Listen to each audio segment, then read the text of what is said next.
السلام علیکم ناظرین، آج ہم بات کریں گے کہ دنیا کا سب سے پہلا قاتل کون اور مقتول کون ہے۔ یعنی آج جو مرڈر ہوتا چلا آ رہا ہے، کبھی نہ کبھی کسی نہ کسی دن کسی کا کوئی مرڈر کر دیتا ہے، قتل کر دیتا ہے، تو آخر یہ سلسلہ کہاں سے شروع ہوا؟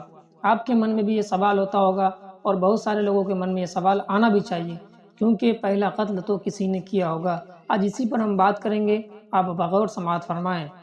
آپ سے میری چھوٹی سی گزارش ہے کہ میرے چینل پر اگر نئے ہیں تو میرے چینل کو سبسکرائب کریں اور لائک شیئر ضرور کریں۔ تو آئیے شروع کرتے ہیں واقعہ قرآن و حدیث کی روشنی میں۔ روئے زمین پر سب سے پہلا قاتل قابل ہے اور سب سے پہلا مقتول حابل ہے، یعنی دونوں بھائی تھے۔ قابل اور حابل یہ دونوں حضرت آدم علیہ السلام کے فرزند تھے، یعنی بیٹے تھے۔ ان دونوں کا واقعہ یوں ہے کہ حضرت حوا رضی اللہ تعالی عنہا کے ہر حمل میں ایک لڑکا اور ایک لڑکی پیدا ہوتے تھے، اور ایک حمل کے لڑکے کا دوسرے حمل کی لڑکی سے نکاح کیا جاتا تھا۔ اس دستور کے مطابق حضرت آدم علیہ السلام نے قابل کا نکاح لیوازا جو حابل کے ساتھ پیدا ہوئی تھی کرنا چاہا، مگر قابل اس پر راضی نہ ہوا کیونکہ اقلیمہ زیادہ خوبصورت تھی، اس لیے وہ اس کا طلبگار ہوا، جو کہ اس کے لیے جائز نہیں تھا۔ حضرت آدم علیہ السلام نے اس کو سمجھایا کہ اقلیمہ تیرے ساتھ پیدا ہوئی ہے، اس لیے وہ تیری بہن ہے، اس کے ساتھ تیرا نکاح نہیں ہو سکتا، مگر قابل اپنی ضد پر اڑا رہا۔ بالآخر حضرت آدم علیہ السلام نے حکم دیا کہ تم دونوں اپنی اپنی قربانیاں اللہ کی بارگاہ میں پیش کرو، جس کی قربانی اللہ تبارک و تعالی قبول کرے گا، یعنی اللہ تبارک و تعالی قبول کرے گا، وہی اقلیمہ کا حقدار ہوگا۔ اس زمانے میں قربانی کی مقبولیت کی یہ نشانی تھی کہ آسمان سے ایک آگ اتر کر اس کو کھا لیا کرتی تھی۔ چنانچہ قابل نے گیہوں پیش کیا اور حابل نے ایک بکری کے لیے پیش کی۔ آسمانی آگ نے حابل کی قربانی کو کھا لیا اور قابل کے گیہوں کو چھوڑ دیا۔ اس بات پر قابل کے دل میں بغض و حسد پیدا ہو گیا اور اس نے حابل کو قتل کرنے کی ٹھان لی اور حابل سے کہہ دیا کہ میں تجھ کو قتل کر دوں گا۔ حابل نے کہا کہ قربانی قبول کرنا اللہ تعالیٰ کا کام ہے اور متقی بندوں ہی کی قربانی قبول کرتا ہے، اگر تو متقی ہوتا تو ضرور تیری قربانی قبول ہوتی۔ ساتھ ہی حابل نے یہ بھی کہہ دیا کہ اگر تو میرے قتل کے لیے ہاتھ بڑھائے گا تو میں تجھ پر اپنا ہاتھ نہیں اٹھاؤں گا، کیونکہ میں اللہ سے ڈرتا ہوں۔ میں یہ چاہتا ہوں کہ میرا اور تیرا گناہ دونوں تیرے ہی پلے پڑے اور تو دوزخی ہو جائے، کیونکہ بے انصافوں کی یہی سزا ہے۔ آخر قابل نے اپنے بھائی حابل کو قتل کر دیا۔ بوقت حابل کی، یعنی قتل کے وقت حابل کی عمر 20 برس کی تھی، اور قتل کا یہ حادثہ مکہ مکرمہ میں جبل ثور کے پاس ہوا۔ جبل ثور کے پاس جبل حرا کی گھاٹی میں ہوا، اور بعض کا قول ہے کہ بصرہ میں جس جگہ مسجد اعظم بنی ہوئی ہے، منگل کے دن یہ سانحہ ہوا۔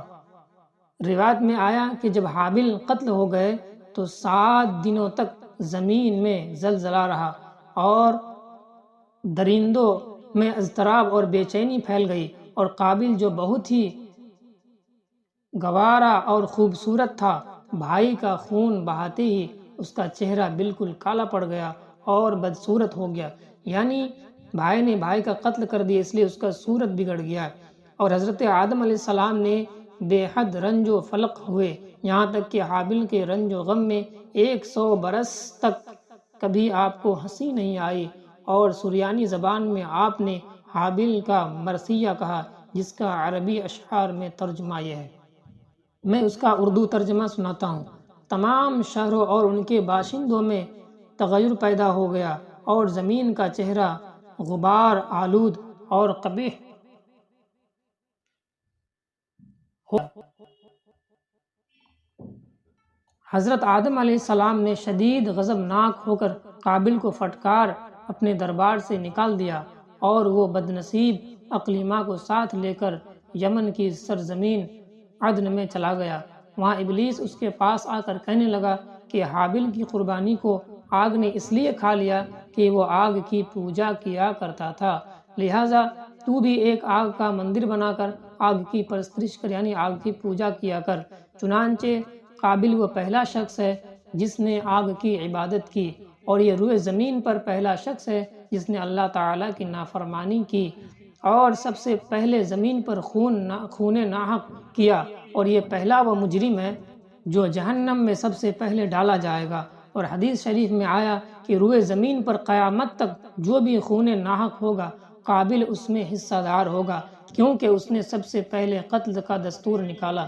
اور قابل کا انجام یہ ہوا کہ اس کے ایک لڑکے نے جو کہ اندھا تھا اس کو ایک پتھر مار کر قتل کر دیا، اور یہ بدبخت نبی زادہ ہونے کے باوجود، یعنی نبی کا بیٹا ہونے کے باوجود آگ کی پرستش کی، یعنی آگ کی پوجا کی، اور کفر و شرک کی حالت میں اپنے لڑکے کے ہاتھ سے مارا گیا۔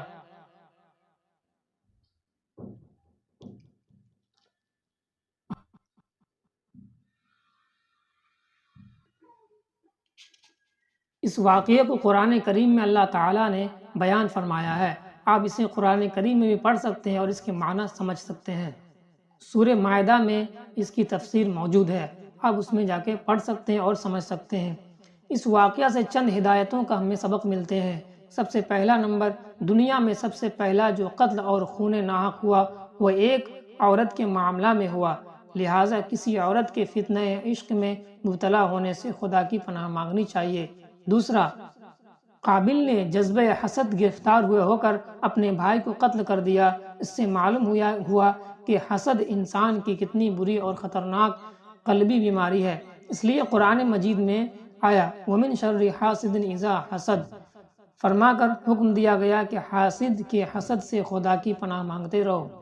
نمبر 3، خون ناحق کتنا بڑا جرم عظیم ہے کہ اس جرم کی وجہ سے ایک نبی علیہ السلام کا فرزند اپنے باپ حضرت آدم علیہ السلام کے دربار سے نکالا گیا اور کفر و شرک میں مبتلا ہو کر مر گیا، اور قیامت ہونے تک اسے اس کی سزا ملتی رہے گی۔ قیامت ہونے والے ہر خون ناحق میں حصہ دار بن کر عذاب جہنم میں گرفتار رہے گا، یعنی دنیا میں جتنی بھی مرڈر اور قتل ہوں گے ان سب میں شریک رہے گا، کیونکہ وہ بد نصیب تھا، اس لیے اس کو ہر قتل کا حصہ دار سمجھا جائے گا۔ نمبر 4، اس سے معلوم ہوا کہ جو شخص کوئی برا طریقہ ایجاد کرے تو قیامت تک جتنے لوگ اس پر طریقے پر عمل کریں گے سب کے گناہ میں وہ برابر کا شریک اور حصہ دار بنا رہے گا۔